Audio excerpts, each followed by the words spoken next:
ప్రియులారా, మన ప్రభు అయిన యేసు క్రీస్తు నామంలో మీకు శుభోదయం.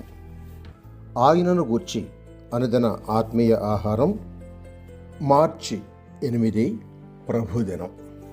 నేటి మన ధ్యాన లేఖనం మత్తయి సువార్త 2వ అధ్యాయం 14-15 వచనాలు. అప్పుడతడు లేచి రాత్రివేళ శిశువును తల్లిని తోడుకొని ఐగుప్తునకు వెళ్ళి, ఐగుప్తులో నుండి నా కుమారుని పిలిచితిని అని ప్రవక్త ద్వారా ప్రభువు సెలవిచ్చిన మాట నెరవేర్చబడినట్లు హేరోదు మరణం వరకు అక్కడ ఉండెను. వ్యాఖ్యానాంశం: నేడే రక్షణ దినం. వ్యాఖ్యానాంశం: నేడే రక్షణ దినం.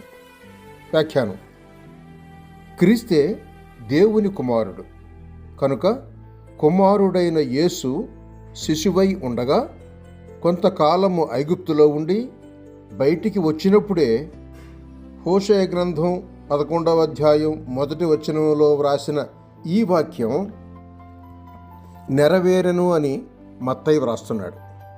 రెండవ వ్యాఖ్యానంగా రక్షింపబడిన ఆ ఇశ్రాయేలీయులే దేవుని కుమారులు.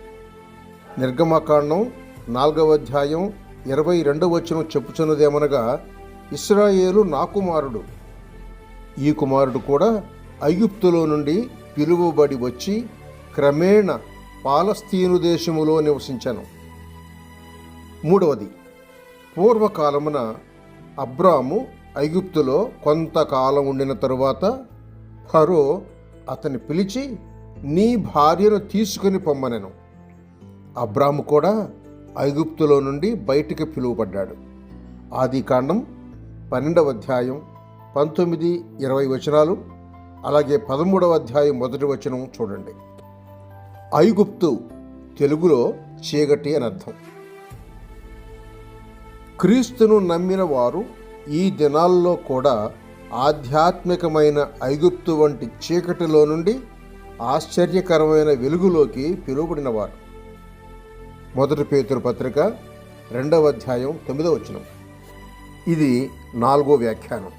ఇకపోతే 5వది, యోసేపు అన్నదమ్ములను ఐగుప్తులో నుండి పిలువబడి కనానులో నిలిచిన తమ తండ్రి వద్దకు వెళ్ళిరి.